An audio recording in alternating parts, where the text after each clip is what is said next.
Welcome to Freya's Fairy Tales, where we believe fairy tales are both stories we enjoyed as children and something that we can achieve ourselves. Each week, we will talk to authors about their favorite fairy tales when they were kids and their adventure to holding their very own fairy tale in their hands. At the end of each episode, we will finish off with a fairy tale or short story read as close to the original author's version as possible. I am your host, Freya Victoria. I'm an audiobook narrator that loves reading fairy tales, novels, and bringing stories to life through narration. I am also fascinated by talking to authors and learning about their why and how for creating their stories. We have included all of the links for today's author and our show in the show notes. Today is part 1 of 2, where we are talking to Karli Rush about her novels. Over the next 2 weeks, you will hear about taking inspiration from anywhere, including music, to write a book, how writing a book is like building a house, how she chooses her narrators, and what's coming next for her books. Strings of Magic, A Witch Love Story, Book 1. In a world where witches live among humans, Oliva Lockhart keeps her magical traits a tight-lipped secret. Until one night, while out with a friend, she discovers another witch seducing a crowd with his siren-esque voice. His lyrics are more than just words. They are the emotions drawn from the sea of people gathered around the stage. Oliva refuses to succumb to any of this because she feels it's all smoke and mirrors. Luke Pierce, the spellcaster's lead performer, holds many abilities, and one is capturing feelings from others. He uses this to his advantage, but when he strikes the wrong chord with the beautiful dark-haired girl with electric blue eyes standing in the crowd, everything changes. Both witches have secrets, which must be kept under lock and key. For these secrets hold a fear they both have and hold on to as if it's forbidden to show anyone. Which witch will cast the first spell to unlock the other's heart, or will their pasts overrule them? The show is Freya's Fairy Tales, and part of the show is both fairy tales or something, as far as I know, every kid either read or listened to or watched movies of as a kid. And then also you going through the process of, weeks, months, years of writing books to hold those books in your hand is also a fairy tale for you. So we kind of cover both aspects, starting with as a kid. Do you remember a fairy tale that you just loved as a kid, and did that fairy tale change over time? I never really had a favorite fairy tale when I was a kid. That sounds really bizarre. Um, Is there one that you remember, like, how listening about to or watching? what about Rapunzel? Or I mean, I know Okay. that's probably a common one. Probably. I don't want to say Snow White because that's probably I mean, I don't know. I'm just throwing that one out there. And so now do you have a favorite now or just a favorite, story in general that I mean, obviously you have your own books, which I'm sure are your favorites, but a favorite like short story or anything nowadays that maybe helps inspire your some or all of your books, or a favorite movie that you watch way too many times? Oh yeah. Yeah, there's oh my gosh, you're going to dive into movies. That's terrible. Don't do that to me. No, I love yeah, because I'm a big movie buff. I love movies and I get a lot of inspiration from those like Vikings. I know you're going your books are you don't have Vikings in your books. But just the some of them are really well told, like Vikings. Vikings, the whole series is great. Mhm. I love that one. Game of Thrones, I know. Some people are like, "Oh my gosh, really?" But I do love Game of Thrones. Oh Yeah, gosh, I'm those trying to those books, I watched the series, but I think I started watching, like, when the second to last season was airing, so then I got to watch it, like, pretty much straight through the final airing of the last season because I came in so late to the game. Oh, really? Yeah.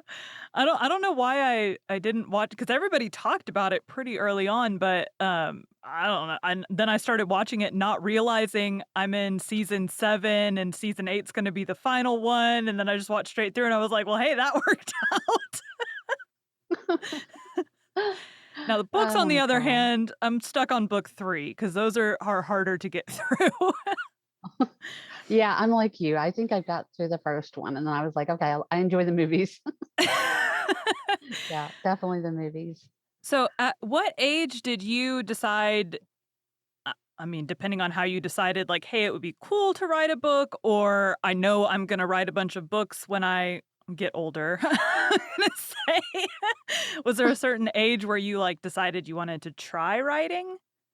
Honestly, yeah, I was a lot like you from reading your bio, Mhm, reading a lot of books, being an avid reader when you're growing up. When mhm, you're young, that's pretty much what you do. Back then, we didn't have video games like we do now or the mhm, internet, or I didn't. So I read a lot of books. So when I got into college and took English comp, I just wrote whatever our, professor would tell us. And I mhm. would write haunted stories, just creative writing. And she actually read one of my stories in class. And all my friends were like, "Oh my gosh, you really should, really focus on that." Mhm. And I was like, "Nah, nah." And, I was a young mom. I mean, I am a mom, but I had, two young kids. My boys are now 29 and 28. And then I've got my younger one that's 19. But you know what I mean? You're just like, "Oh, what? I'm just trying to get through college." Yeah. But I kept writing just on the side. Mhm, So I guess about 9 years ago, I really started focusing on it mhm. and started really writing. So yeah, that sounds, I don't know. That's so scattered sounding. I mean, just bits and pieces here kind of led me to the point of just really start writing about 9 years ago. So that Yeah, helps. I get that in college because, like, what do a bunch of college kids know? Like, in my head, that's what I would be thinking, like, "What do you know?" It'd be different from, like, a publisher seeing your writing and being like, "Oh my god, you need to write a book." I know, I know, I know. It was just, you kind of like, yeah, whatever. You just play it Yeah. off, and then but you're a writer because you'll see something and it'll inspire you, like the Mhm, movies. For me, Strings of Magic was from a song, Killing Me Softly, right? mhm, And I just would hear, and I know that's an old song, mhm, but it just clung to me, and I always thought that would be really cool to write about a singer that would sing your life, about something that was really hard for you to get through or mhm. going through, and they're singing about it, to the Yeah. public. And so that's where that story originally came from, was that song. And you just kind of formulate, like I know you're trying to write your own novels now, and you kind of just go, here's my idea. B, Mhm, I'm going to start writing it. C, I'm going to start filling out. To me, I call it like kind of building a house. You got your mhm, foundation. This is my idea, your frame, and you start filling in all of the details, all the necessary things that you need to put into your story to make it complete. And mhm, it just everything kind of trickles in. It's really cool. I mean, I think if you stick with it, you really get the hang of writing, and especially if you just keep doing it mhm. and don't stop. I don't know. So Maybe it's different for other people. I don't know. that's what I always think with everything. It's like, I don't know, other people may do it differently. What do I know? I'm me. So So you said you started 8 or 9 years ago with novels. What inspired you to write? Because Strings of Magic wasn't your first one. What inspired you for the first book that you decided we're gonna do a full book? um, Crescent Bound. Mhm. This is gonna sound crazy. It was a dream, and You're my my husband second at the time. one. So I know a lot of authors. I've heard them say they had a dream. Something comes to them, and they'll try to scribble it down when they wake up. Mhm. And usually, a lot of them say it's very vivid. Mine was very vivid, and I could Mhm. actually go to sleep the next night, and something would reoccur from that dream again. Same characters. It was really Crazy. weird. It was like kind of channeling into a different world. And I ended up writing Crescent Bound, which is a my biggest book. I think it's 185,000 words. Don't Oh quote me. gosh. It's one of the biggest ones I've written, and I wrote that. Ravenbound's the second one, Demonbound's the third one, Shadowbound's the fourth one, and Icebound's the fifth one. And then I have a spinoff of Firebound, a side character from all of that. Okay. But it just boom. Like I said, you just had a dream, or I had a dream, and just you just keep going from Mhm. one scene to the next, or one uh, storyline going, and it just unraveled. I just I was really lucky that it came to me so easily, because it Yeah. really did. So what would you do? Just kind of, like, wake up in the morning and type up the next part of what had happened? Pretty much. My husband would sit down and he'd write notes when I'd get up. Of course, you make breakfast and get the kids ready, and Mhm. get them for school or whatever you're doing.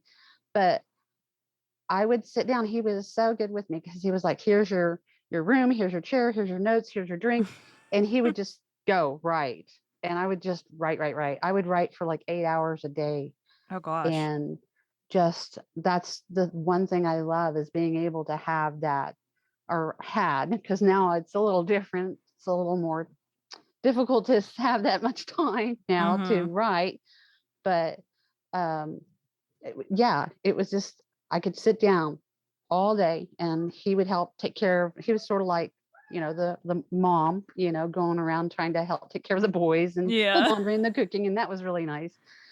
But he was just like my partner in my team. He really worked with me on it, and he'd go over the storylines with me, and just really supportive, encourage me, and that's just what kept me going. And I completed the entire series. Oh gosh, I don't know. It didn't take me very long to complete the entire series. But yeah, I just kept writing it. As soon as I get up, I'd go over my notes and I'd just start writing. That's cool. Yeah, my husband's pretty he's actually writing his own book now, which he very, very creative person, but he's Hmm. dyslexic, and so he was always afraid, like, I can't write this book because I'm gonna have too many, like, errors in it or whatever. And so, like, over our anniversary weekend I guess it's about right a month ago, um, I'm like, I'm talking my book and he's talking like this idea that he's had for forever. And I'm like, why don't you write it? Well, I can't because I'm dyslexic and I'll have too many issues. I'm like, dude, I will edit your book. Like, you're fine. Write it. so, Oh gosh, absolutely. so now Yeah, he's I know writing people. Yeah, very yeah, slow. anybody He's can. the hunt and peck typer, so it's very slow going, but I um really think if you have the passion for it, I think you can mhm. do anything, regardless Yes. of what's going on, whatever it is. I think you really, really, just keep supporting him. Definitely. I think that's a good thing that you're doing with him. And So I'll be how excited to see his novel. Yes. So how long you said you were writing for 8 hours a day, so how long did it take you to write 185,000 words? How long did it take you from dreams to publishing that one, Crescent Bound? That one took me about a year. Okay. And were the next ones faster or about the same time? Oh, yeah, because they ended up being about, I don't know, 60,000, maybe 75,000. Oh, okay. Much, much shorter then. Yeah. Yeah. Generally, if I have things planned out, you can write it in 3 months. Of course, you've got your editing. I usually Mhm. take off a month for editing, going back through, getting it out to your beta readers, making sure, everything's where it needs to be, and then published. So how did So you find beta readers for the first one? Obviously no one's going to know besides your friends and family. No one's going to know who you are at that point. Well, honestly, no one in my family or my friends in my town. I live in a very small town. I'm in Mhm. Oklahoma, in a very small town. Nobody really knows I write. um, because I write steamy stories. And when I have told them, they're like, "Oh, really? Oh, I didn't know. I had no idea." Um, yeah, I really didn't tell anybody in the beginning, but I just put it out there, and I had a lot of feedback. I had a lot of people come and email me or contact me, Mhm. and it just bloomed from there. It's like but you got to understand, back when I started, when the indies first started coming out, uh, Mhm. we had a great advantage, because we were able to get on Facebook, or You could do Amazon at what the you time. wanted. You could, help. And I used to be in a really great team of other authors. They were amazing. And we all collaborated together. We all talked. We always went over story ideas together. It was just a Mhm. really good group of friends. And they were from all over the world. Mhm. And we would just help each other. We would help share our, if we're having a free book, if we were, promoting a book, or, newly releasing something, whatever, Mhm. we help share that. Now it's all changed. Oh, Right. girl, it's all changed. It's you do anything, you sneeze on social media, it's like, "Okay, that's gonna cost you $20," you know? I mean, it's just crazy. It's like everything is just changed. Yeah. Well, I've noticed, or I've seen a lot of like authors that have been around for a while talk about how like TikTok came out of left field for a lot of authors that were used to like, here's what's worked for me before and like keep trying to do that. But then TikTok came around and started like taking all these nobody authors, not nobody, but like, ones that weren't known. And all of a sudden they're, Mhm. hitting the, in the top 10 on Amazon and they're like, what? Uh-huh, uh-huh. So, Yeah, I've seen yeah. a lot of, ones that have authors that have been around for a while that are like, we had to learn this whole new platform to figure out how to sell our books. Yeah, yeah, I totally agree with them. It's completely changed. It's a constant learning. It's constant learning how to get it out there. Yeah. And if you've got the money, if you could drop a couple of thousand, for marketing, promoting and stuff, Mhm. then, bless you. Right. You're going to be okay, I guess. Yeah. So, Oh my gosh. how far into publishing Crescent Bound did you decide like, had you finished the whole series before you decided to turn those into audiobooks, or did you fairly early on decide to turn those into audiobooks? No, usually I always all of my books, I always just use them, put them out there, publish them as Kindles, usually paperbacks and now hardbacks. I Mhm. never really considered any audiobooks for them until way later. And the whole entire Crescent Bound series has been re-edited, revamped, and all new covers.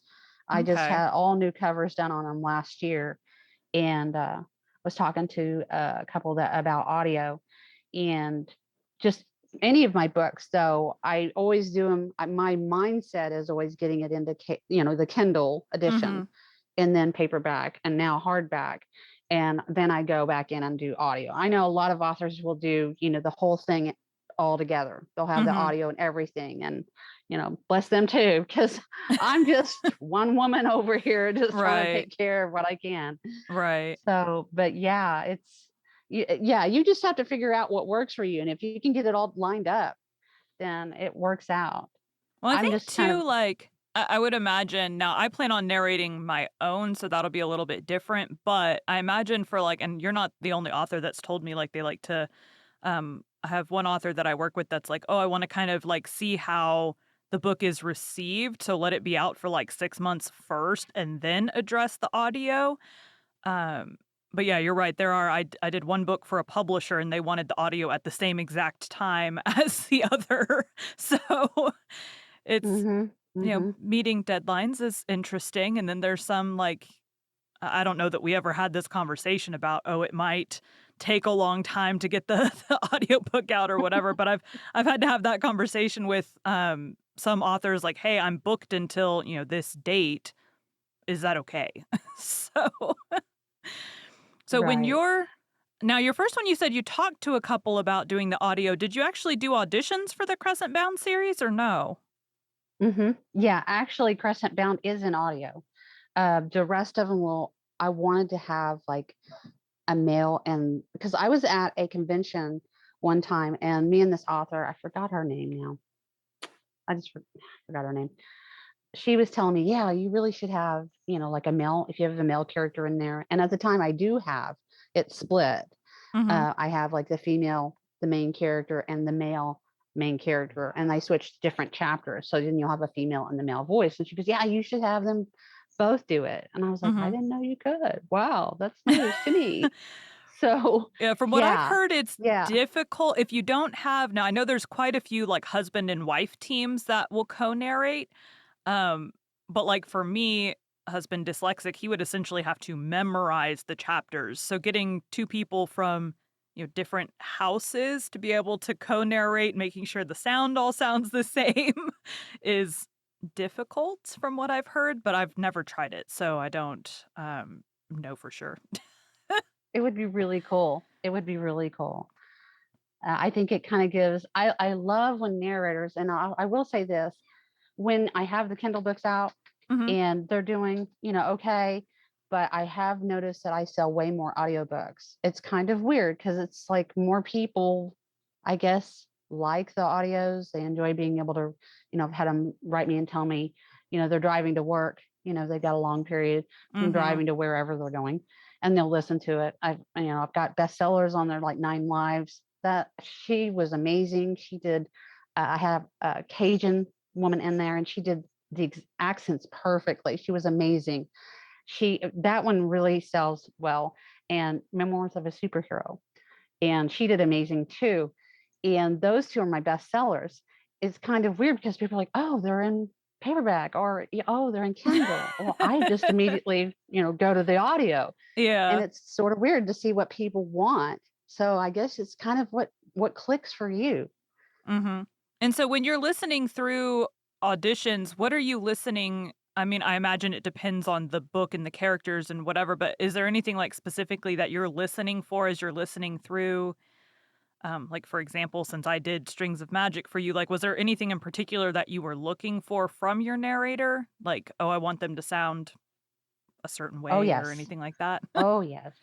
Yes, I think any author would be looking for, the tone and their demeanor. Are they capturing the character the way you see them, the way Mhm. you hear them in your head? And I think you captured Liv in Strings of Magic pretty well. I'm always looking for that little extra that, if you want to, to me, I think if you guys, the narrators as, actors, you want to Mhm. give that little to it, make sure your voice is carrying that weight of a sad emotion. Is it a sad scene, or are they excited? And you have that little tone that switches so you can tell the difference. And that's what Mhm. I'm hoping to hear. I think I got a compliment once that somebody did in Memoirs of a Superhero, and she did it was really cute. They were on the phone. The characters, two main characters were, and Mhm. she acted like she was chewing gum because she was chewing gum. She was like, "Yeah, okay, I'll write it in," So I was like, "Yes, that was just great." I just love little things like that. Those things can really add to it, can make that into a book, an Mhm. audiobook. I had one where I had to knock on the wall because the guy was knocking on the bathroom door, and so I, like, knocked on the wall because 'cause I'm like, "It's gonna sound stupid if I'm like, 'knock, knock.'" Unless, Oh my gosh. Yeah, the well, character see, is that would saying, "Knock, knock," but I'm like, it makes more sense for me to just knock on the wall next to me. yes, yes, yeah, I think things like that really bring it out more. So, yes, definitely do more of that. Now yours, I don't think there was any of that kind of anything written into the book for Strings of Magic, so, like, I didn't have a need to do any of that. I just remember as I was reading through the manuscript for that book, I'm like and I think I told you this already, I'm, like, reading along, and I'm like, "Oh, this is really good." Like, they're, together, it's a, part romance and all of that, and I'm like, "Oh, they're together," and I'm like, Mhm. "I'm only halfway through this book. How on earth is she gonna drag this out for another half a book?" And then, like, the plot twist happens, which I don't think is in any of your descriptions of the book, so I won't spoil it, but the, like, twist happens, and you're just like, "O okay then."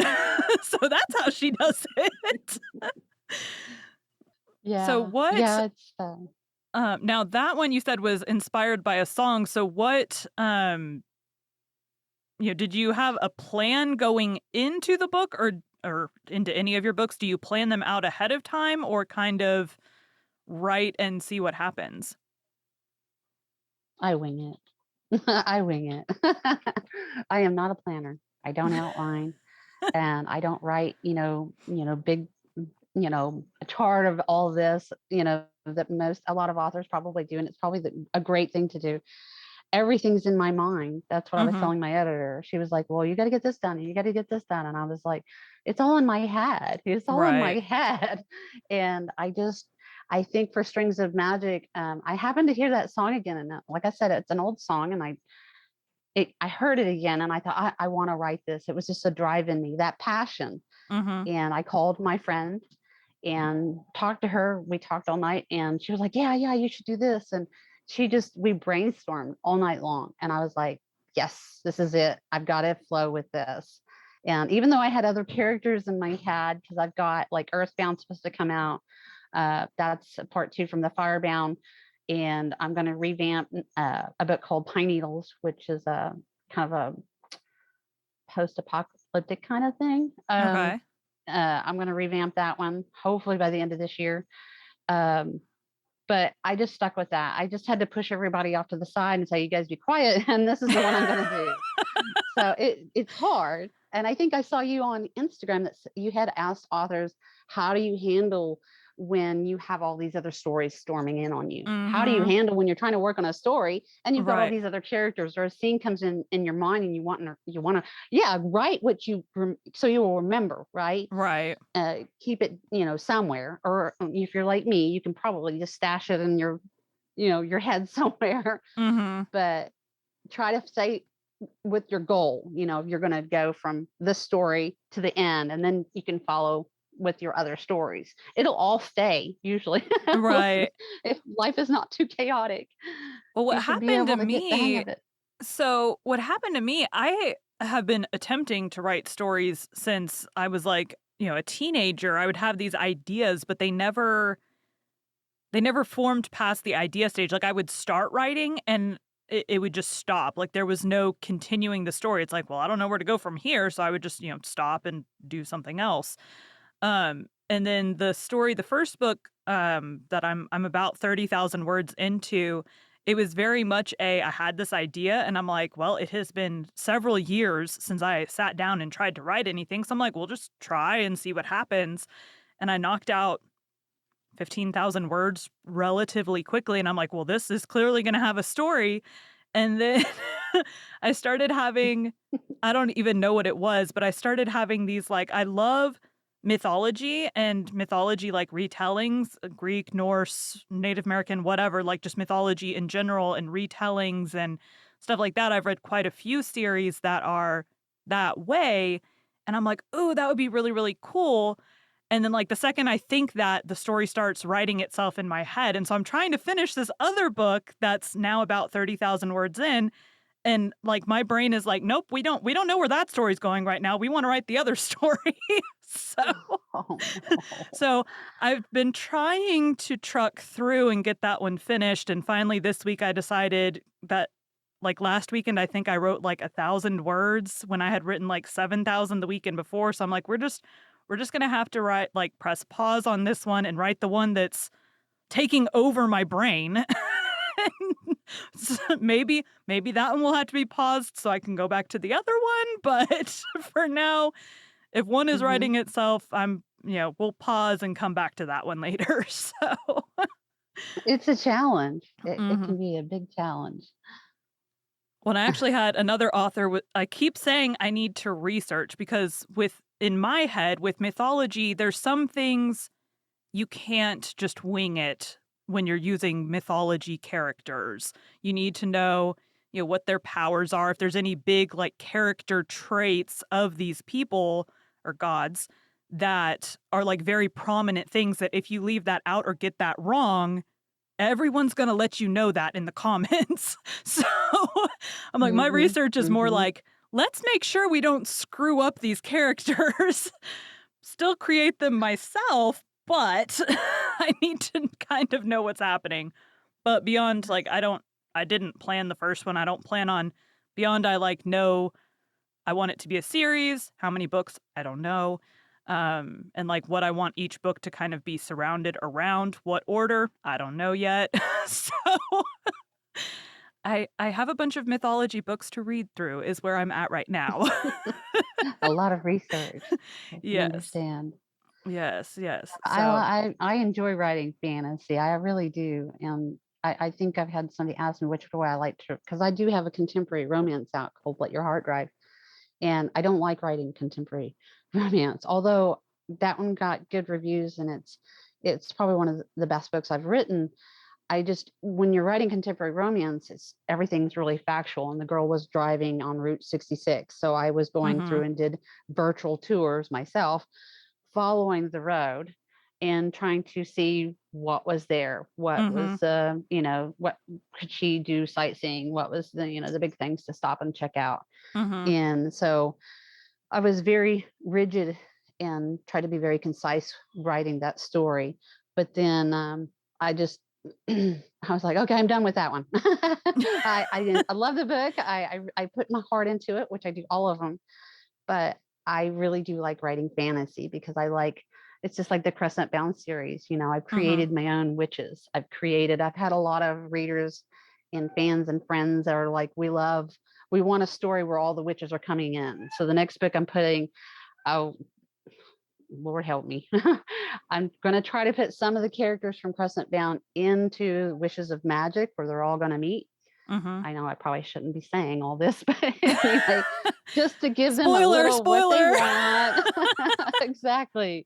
Because they're all like, "Where's Mr. Worthington?" I want to see Mr. Worthington or Alyssa or Mark or, some of the old crew from the Crescent Bound Hmm. and try to pull them into the next story because I've created my own world. Right. And it's just like I said, it's like building a house. This is my world and I love it. It's like playing a video game. I love playing video games. Just when you're in those games, I'm so stunned at watching how they create the worlds Hmm. and just, like Last of Us or Uncharted or I just love video games. Just sorry. But and when my older son comes over and shows me something new, I'm just in awe because Hmm. just the imagination put into it and creating just from nothing this amazing world.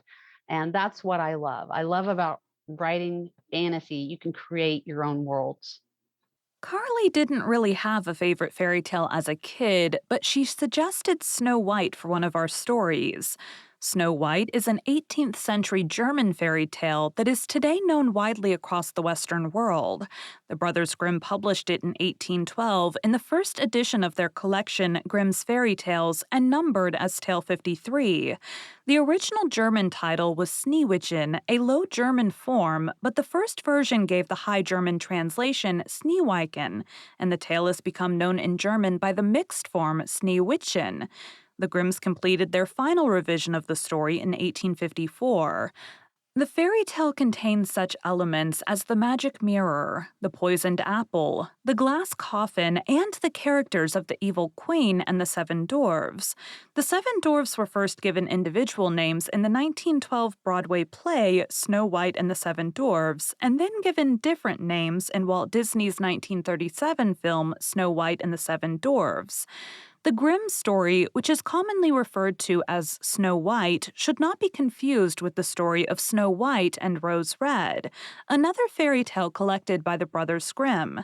Today, we will be reading Tale 53, or Little Snow White.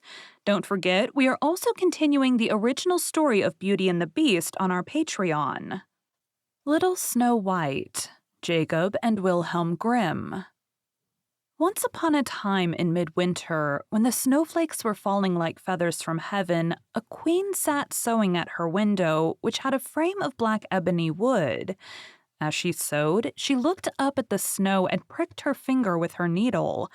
3 drops of blood fell into the snow. The red on the white looked so beautiful that she thought to herself, "If only I had a child as white as snow, as red as blood, and as black as the wood in this frame." Soon afterward, she had a little daughter who was as white as snow, as red as blood, and as black as ebony wood, and therefore they called her Little Snow White. And as soon as the child was born, the queen died. A year later, the king took himself another wife. She was a beautiful woman, but she was proud and arrogant, and she could not stand it if anyone might surpass her in beauty. She had a magic mirror. Every morning she stood before it, looked at herself, and said, "Mirror, mirror on the wall, who in this land is fairest of all?" To this the mirror answered, "You, my queen, are fairest of all." Then she was satisfied, for she knew that the mirror spoke the truth. Snow White grew up and became even more beautiful. When she was 7 years old, she was as beautiful as the light of day, even more beautiful than the queen herself. One day when the queen asked her mirror, "Mirror, mirror on the wall, who in this land is fairest of all?" it answered, "You, my queen, are fair, it is true, but Snow White is 1,000 times fairer than you." The queen took fright and turned yellow and green with envy. From that hour on, whenever she looked at Snow White, her heart turned over inside her body. So great was her hatred for the girl. The envy and pride grew even greater, like a weed in her heart, until she had no peace day and night. Then she summoned a huntsman and said to him, "Take Snow White out into the woods. I never want to see her again. Kill her, and as proof that she is dead, bring her lungs and her liver back to me." The huntsman obeyed and took Snow White into the woods. He took out his hunting knife and was about to stab it into her innocent heart when she began to cry, saying, "Oh, dear huntsman, let me live. I will run into the wild woods and never come back." Because she was so beautiful, the huntsman took pity on her and he said, "Run away, you poor child." He thought, "The wild animals will soon devour you anyway." But still it was as if a stone had fallen from his heart, for he would not have to kill her. Just then a young boar came running by. He killed it, cut out its lungs and liver, and took them back to the queen as proof of Snow White's death. The cook had to boil them with salt, and the wicked woman ate them, supposing that she had eaten Snow White's lungs and liver. The poor child was now all alone in the great forest, and she was so afraid that she just looked at all the leaves on the trees and did not know what to do. Then she began to run. She ran over sharp stones and through thorns, and wild animals jumped at her, but they did her no harm. She ran as far as her feet could carry her, and just as evening was about to fall, she saw a little house and went inside in order to rest. Inside the house, everything was small, but so neat and clean that no one could say otherwise. There was a little table with a white tablecloth and 7 little plates, and each plate had a spoon. And there were 7 knives and forks and 7 mugs as well. Against the wall, there were 7 little beds, all standing in a row and covered with snow-white sheets. Because she was so hungry and thirsty, Snow White ate a few vegetables and a little bread from each little plate, and from each mug she drank a drop of wine. Afterward, because she was so tired, she laid down on a bed, but none of them felt right. One was too long, the other too short, until finally the 7th one was just right. She remained lying in it, entrusted herself to God, and fell asleep. After dark, the masters of the house returned home. They were the 7 dwarfs who picked and dug for ore in the mountains. They lit their 7 candles, and as soon as it was light in their house, they saw that someone had been there, for not everything was in the same order as they had left it. The first one said, "Who has been sitting in my chair?" The second one said, "Who has been eating from my plate?" The third one, "Who has been eating my bread?" The fourth one, "Who has been eating my vegetables?" The fifth one, "Who has been sticking with my fork?" The sixth one, "Who has been cutting with my knife?" The seventh one, "Who has been drinking from my mug?" Then the first one saw that there was a little imprint in his bed and said, "Who stepped on my bed?" The others came running up and shouted, "Someone has been lying in mine as well." But the 7th one, looking at his bed, found Snow White lying there asleep. The 7 dwarves all came running up, and they cried out with amazement. They fetched their 7 candles and shone the light on Snow White. "Oh, good heaven! Oh, good heaven!" they cried. "This child is so beautiful!" They were so happy that they did not wake her up, but let her continue to sleep there in the bed. The 7th dwarf had to sleep with his companions, 1 hour with each one, and then the night was done. The next morning, Snow White woke up, and when she saw the 7 dwarfs, she was frightened. But they were friendly and asked, "What is your name?" "My name is Snow White," she answered. "How did you find your way to our house?" the dwarfs asked further. Then she told them that her stepmother had tried to kill her, that the huntsman had spared her life, and that she had run the entire day, finally coming to their house. The dwarf said, "If you will keep house for us and cook, make beds, wash, sew, and knit, and keep everything clean and orderly, then you can stay with us, and you shall have everything that you want." "Yes," said Snow White, "with all my heart." So she kept house for them. Every morning they went into the mountains looking for ore and gold, and in the evening when they came back home, their meal had to be ready. During the day, the girl was alone. The good dwarves warned her, saying, "Be careful about your stepmother. She will soon know that you are here. Do not let anyone in." Now the queen, believing that she had eaten Snow White's lungs and liver, could only think that she was again the first and the most beautiful woman of all. She stepped before her mirror and said, "Mirror, mirror on the wall, who in this land is fairest of all?" It answered, "You, my queen, are fair, it is true, but Snow White beyond the mountains with the 7 dwarfs is still 1,000 times fairer than you." This startled the queen, for she knew that the mirror did not lie, and she realized that the huntsman had deceived her and that Snow White was still alive. Then she thought, and thought again. How could she kill Snow White? For as long as she was not the most beautiful woman in the entire land, her envy would give her no rest. At last, she thought of something.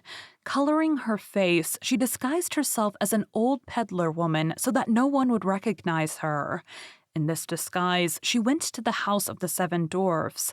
Knocking on the door, she called out, "Beautiful wares for sale, for sale!"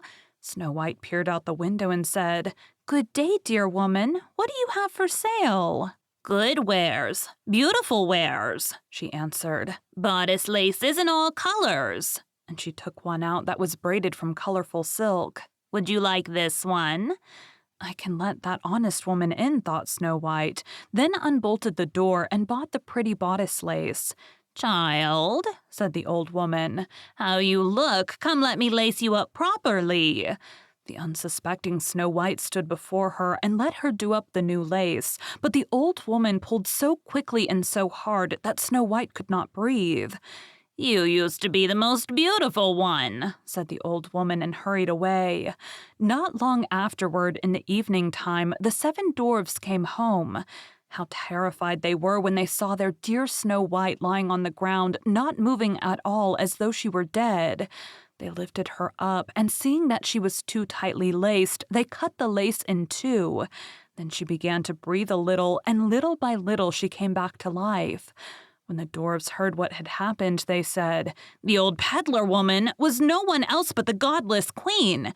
Take care and let no one in when we are not with you." When the wicked woman returned home, she went to her mirror and asked, "Mirror, mirror on the wall, who in this land is fairest of all?" The mirror answered once again, "You, my queen, are fair, it is true, but Snow White beyond the mountains with the 7 dwarfs is still 1,000 times fairer than you." When she heard that, all her blood ran to her heart because she knew that Snow White had come back to life. "This time," she said, "I shall think of something that will destroy you." Then with the art of witchcraft, which she understood, she made a poisoned comb. Then she disguised herself, taking the form of a different old woman. Thus she went across the 7 mountains to the 7 dwarfs, knocked on the door and called out, "Good wares for sale, for sale!"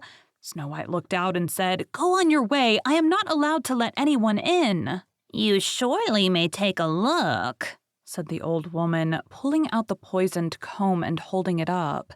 The child liked it so much that she let herself be deceived, and she opened the door.